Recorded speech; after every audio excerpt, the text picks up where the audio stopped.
So I read an article this week called "The Hallmark Movie Christmas Popularity Paradox."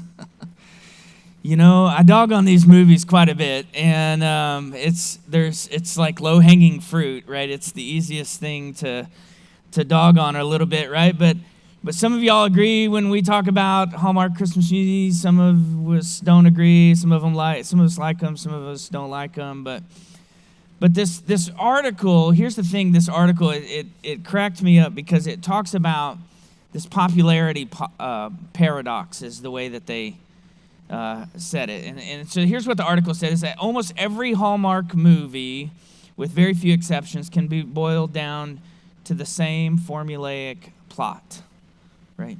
Here's what it said. A hardworking woman, I guess it could be a man sometimes, right? A hardworking woman meets a conventionally attractive man after a recent hardship, falls in love, has her problem solved in an incredibly convenient way, all in time to usher in the holidays and live happily ever after, right?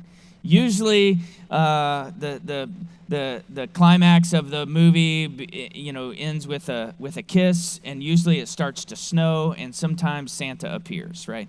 And so that's the Hallmark movie plot scene, right? Most of them happen in the same exact way, right? Severely, here's the way the article said, these movies are severely lacking in areas of originality, quality, diversity, and that they are practically walking cliches. However, right, yet, they are the most popular Christmas movies around. In fact, in cable, the Hallmark Channel for the whole fourth quarter ranks number one primarily because of these movies during December. And if you were to annualize their viewership, they are number two for the whole entire year, predominantly because of their popularity during December, right? And here's the thing, this how does it happen? These movies that are almost the same exact thing, and yet they're so incredibly popular. Because we're not looking for originality, right? We're not looking for quality.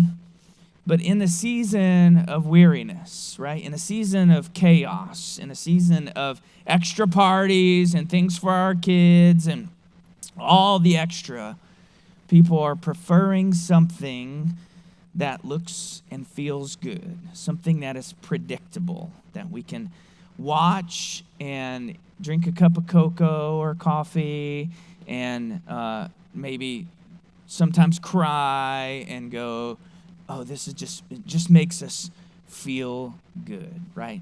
That's the paradox of the popularity of Hallmark Christmas movies, right? Predictable, and yet they make us feel so good, so they're incredibly popular, right?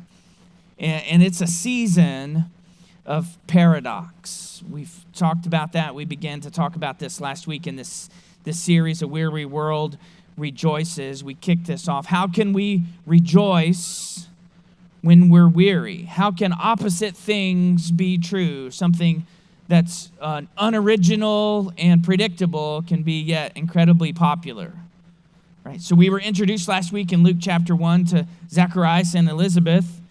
They were in the beginning steps. It's the beginning steps of the coming of Jesus, the Advent story.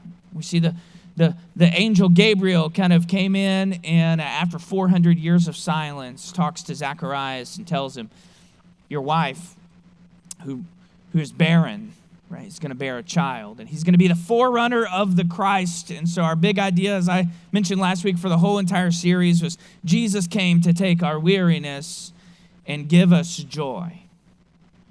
We began to see that last week. Jesus came to take our weariness and give us joy. And so we'll continue today from Luke chapter 1. We'll start in verse number 26 today. And we'll begin to see how the angel visits Mary and how Jesus works into this. And so we'll build on our big idea that Jesus came to take our weariness and give us joy. Jesus came to prove the impossible possible. Some of us need to hear that today, right? Jesus came to prove the impossible possible. Let's talk through the text. Luke chapter 1, verse number 26. Now in the 6th month, the angel Gabriel was sent from God to a city of Galilee called Nazareth to a virgin engaged to a man whose name was Joseph of the descendants of David, and the virgin's name was Mary. Let's pause right there. So in the 6th month, we're talking 6 months after Elizabeth had become pregnant. So right after the angel Gabriel, same angel, sent from God in the same way with a message of hope, a message of joy, the good news, as he told Zacharias, right, comes to visit Mary and Joseph. Enter the scene, Mary and Joseph. Joseph of the descendants of David, the royal line of kingship. Mary, it tells us, a virgin. Important detail, because Mary as a virgin, we're talking sexually pure, but also virginity in the Bible is a sign of innocence, right? A sign of purity. So a virgin named Mary, and it tells us that she's engaged, or depending on your translation, it may say betrothed to Joseph. Right? So enter Mary, Joseph. Gabriel shows up, verse 28. And coming in, he says to her, this is Gabriel speaking, "Greetings, favored one. The Lord is with you." Greetings, favored one. Your translation, this is translated a lot of different ways depending on which translation you use. It may say highly favored one, or you who are highly favored, or the ESV says greetings, O favored one. The King James, if you like to go back to the King James, it says thou that are highly favored. Right? There we go, Miss Kathy. You got it. Right? Greetings, thou that are highly favored. So this word, highly favored, I want to pause and double click on this, because this is an important thing for us theologically, whether you realize it or not, because in these 3 words, the root of this in the Greek is the word charis, which is the root word for grace in the New Testament. So in this particular form, it would be to endow with grace, the one that is filled with grace, that grace has come upon, right?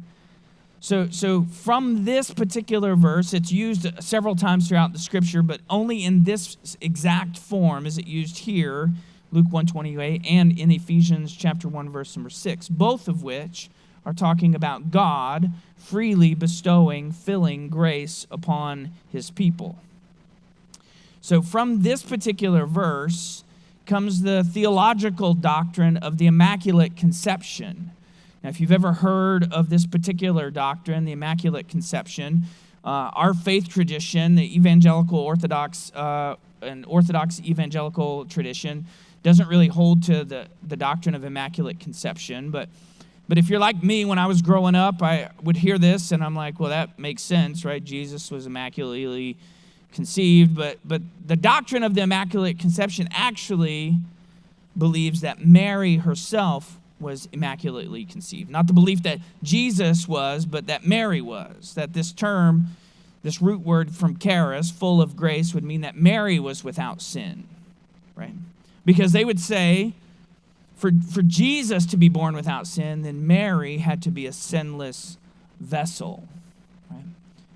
So I don't want to necessarily argue, but the part, if you look in Titus chapter 1 and 2 Timothy, when you see the qualifications for pastor, elder, right? Our job is to teach good doctrine and to refute bad doctrine. And so I don't want us to skip this. I want us to recognize that this is not a particular doctrine that's held biblically. I don't think that there's enough evidence for it scripturally to understand that. So there's no evidence to say that Mary was immaculately conceived just because of this word, highly favored one. So don't skip it. Now, I don't want us to not honor Mary, right? Mary is an incredibly important figure. She literally was the earthly mother of our King Jesus, the Messiah, right? God saw Mary as a worthy vessel. And so we honor Mary. We're thankful for Mary and all that she did, right? And we feel what she's feeling here, but we don't elevate her to equal status with Jesus, because she wasn't. In fact, when it says that she was a virgin, this is a very common word. Like I said, it just indicates purity, it indicates youthfulness, innocence, right? But it's a common word. And so it's important that we understand when it says, greetings, O highly favored one, right? This doesn't mean that Mary was sinless. She was a normal, likely older teenage girl, somewhere between 15 and 19, most likely. That would have been the proper age for a betrothal in that particular time period in first century Judaism, right? So we recognize that, but there's just no biblical doctrine. There's no biblical evidence, not enough. And philosophically, the doctrine of Immaculate Conception kind of presents a problem. It introduces something referred to philosophically as an infinite regress, which just means if A is to be true, then B has to be true also. So if Mary has to be a sinless vessel in order for Jesus to come through her, then likely her mom would have had to be a sinless vessel for her to come from that, right? Which would then be that her mom's mom would also have to be a sinless vessel, and then her mom's mom would also have to be, and so there's the infinite regress, right? It just says you can't have one without just continuing back and back and back and back and back, right? And so greetings, highly favored one. And I love how Mary responded. It says that she was very perplexed, verse 29, right? The Lord is with you is what the angel says, but she, verse 29, but she was very perplexed at this statement and kept pondering what kind of salutation this was. She's like, what in the world is going on? So the angel explains. The angel says to her, verse 30, do not be afraid, Mary. You remember, I said last week, this phrase, do not be afraid, shows up again and again. So just highlight that, just because our natural response when God wants to do something in our life that's unexpected is what's going on, right? He says, don't be afraid, Mary, for you have found favor with God. Same word, charis. You found grace. God has bestowed his grace upon you, right? You found favor with God, and behold, you will conceive in your womb and bear a son, and you shall name him Jesus, and he will be great and will be called the Son of the Most High, and the Lord God will give him to the throne of his father David, and he will reign over the house of Jacob forever, and his kingdom will have no end. And watch how Mary responds to this news. Mary says to the angel, how, right? How can this be since I'm a virgin? She's like, wait, what?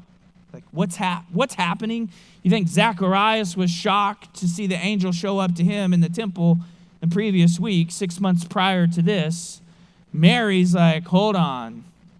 How's this going to work, right? Two primary things she's confused about, right? She's like, whoa, a baby? Right?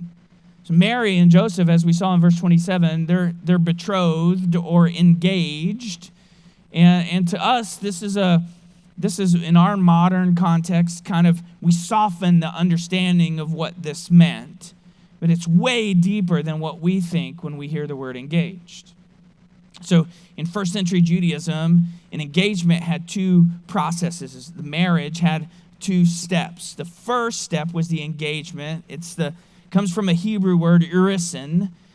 And this would be the formal legal status of the marriage. Now, sometimes this was arranged. Sometimes it was parents. Sometimes it was kings taking wives. But this was the formal legal status. So there's an agreement here, right? And so what would happen during that agreement when that began is the woman would then come under the watch care of the husband-to-be. She would then begin to prepare herself and her household for marriage, but the marriage wasn't fully consummated physically at this point. And so this could be a period of time for as long as about a year. This was the period of time in which we find the Christmas story showing up, in which Mary and Joseph were engaged. They were in this urisin step, right? And then the second step, Nisan, is the actualized reality of a consummated relationship. The process of homemaking begins in a formal ceremony. If you were to go back into the Old Testament, just to give you a little history, in Deuteronomy chapter 22, there's actually punishments issued and laws created to protect a woman in the first step of engagement, in the urisin step, right? So if a woman in that particular step were to have an affair with her husband or with somebody outside of the engaged husband, right, she would be punished. In fact, she could be put to death. Often she was excommunicated from her people. If a man were to sleep with a woman who was engaged to another man, he would be punished, just as if they were fully married. So there's some protection set up, right? But the marriage itself wasn't fully consummated. We see this play out in a couple different places in the Old Testament. If you were to go to 1 Samuel chapter 16, this is when David was a teenage boy and he defeats Goliath. It actually says that Saul promises his daughter's hand to the person who would be the victor over Goliath, which was David. Now, Saul's oldest daughter, David didn't really want to marry. He didn't seem be appropriate. She was older than him and various different things, so he declined that opportunity. But we find in 1 Samuel chapter 18 that Saul's youngest daughter, Michal, actually really loved David, which was pleasing, and so they were betrothed to one another. They were engaged to one another, and Michal was protected under David, right? But it wasn't until, because if you remember the story of King Saul and David, they didn't really get along for much longer after that. And so it wasn't until Saul died, when David became king, 2 Samuel chapter number 3, that Michal then moved in and consummated their marriage, right? So we see this play out through the Old Testament. I just, again, I'm a background kind of guy, so I want to make sure that we understand that when the angel tells Mary, hey, you're going to have a baby, right? She's confused by that. She's fearful of that. That has a lot of consequences for her.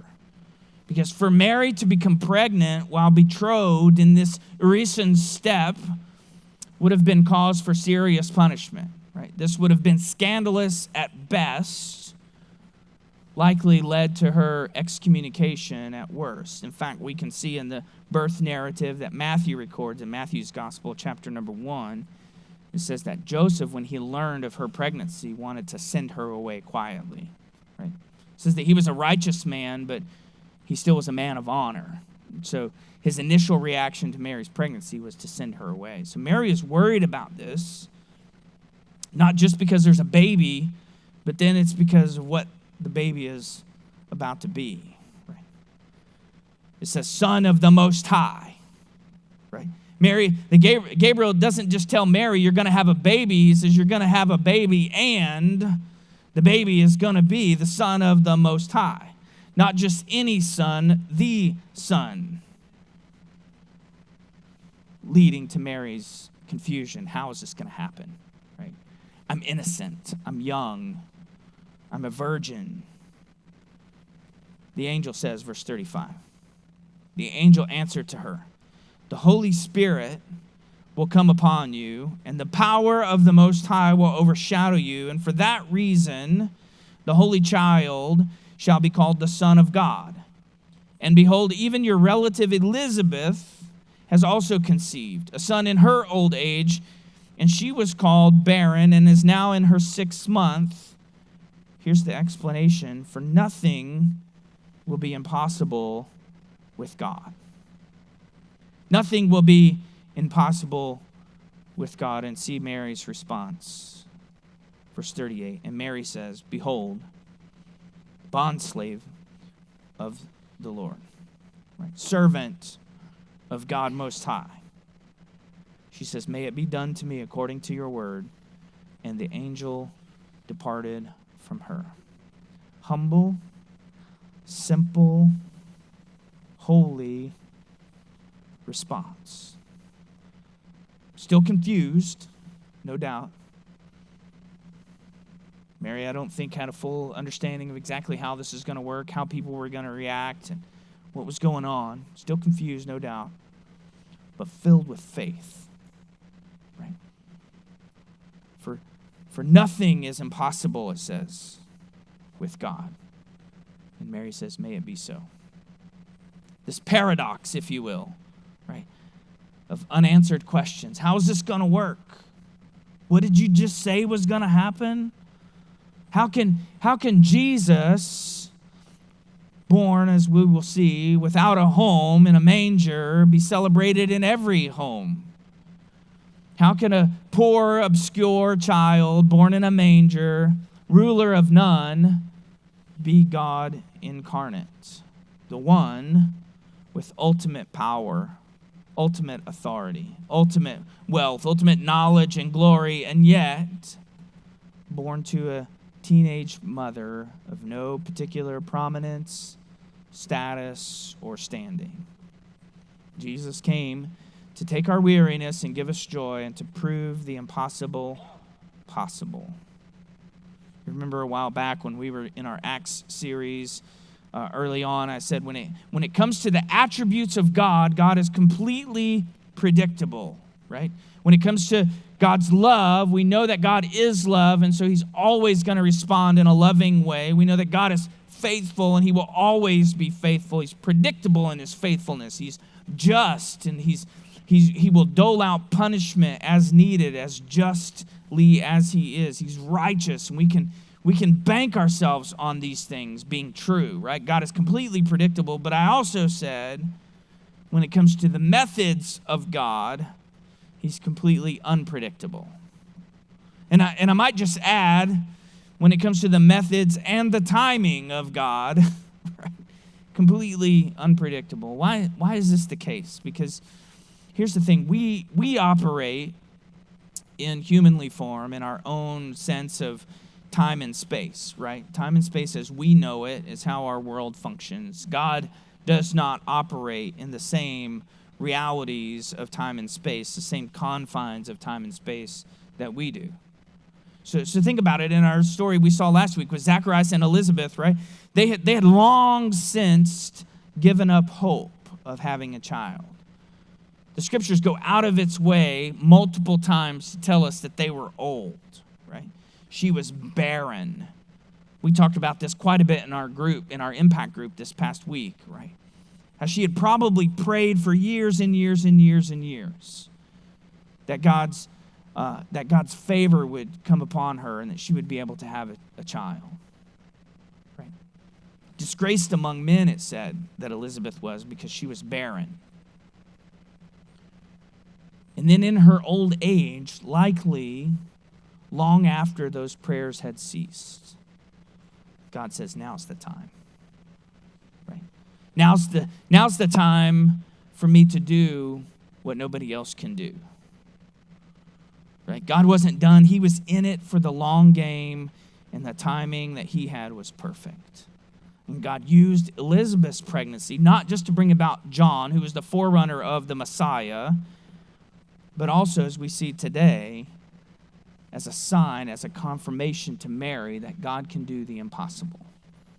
That Jesus came to make the impossible possible.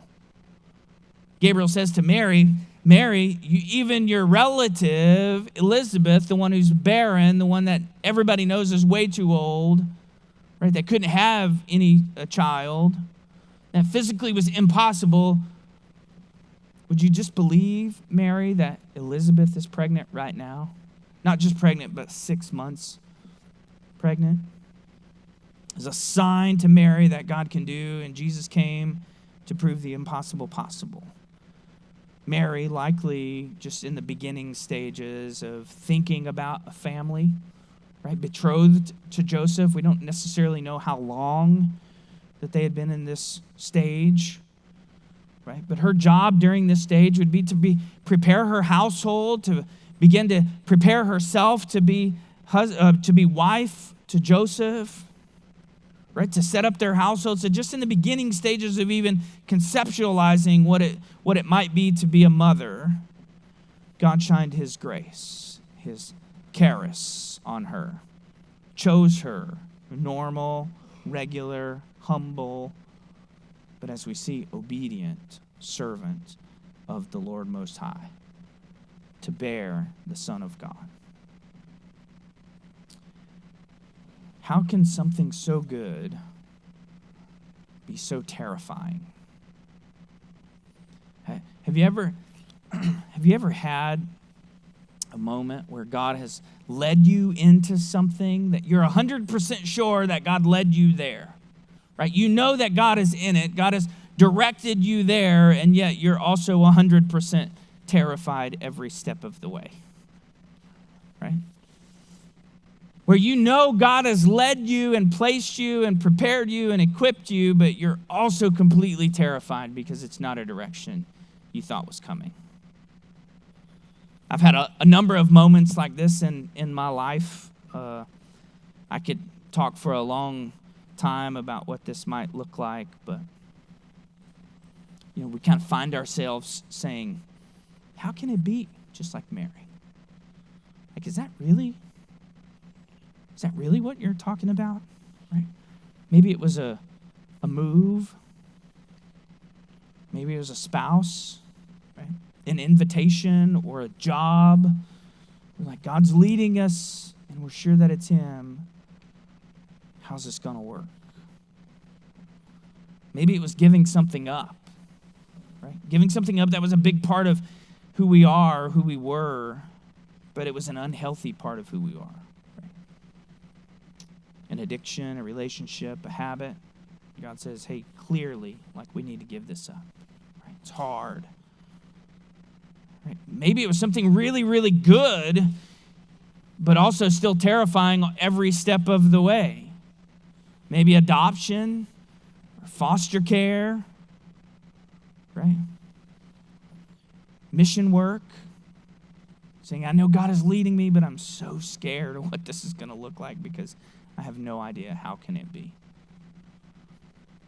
I'll share a quick story. When I was 28 years old, Stephanie and I had been married for almost a decade. We had all three of our girls.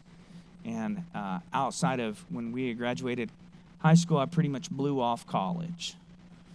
And so at 28 years old, I enrolled and became a freshman in college. The old guy, right? A decade older than pretty much every one of my classmates. Because God clearly and abundantly moved in our lives to where we had no doubt 100% this was God's leading, right? But completely, utterly terrified every step of the way.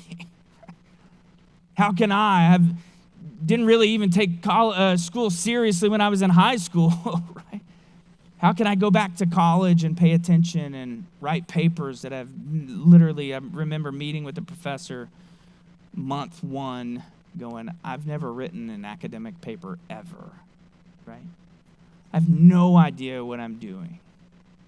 Terrified, but also 100% sure, right, that God was leading and guiding and moving in our lives. And by the way, I'll just take a quick side note to celebrate Miss Doris, who is graduating this week with her bachelor's degree from college.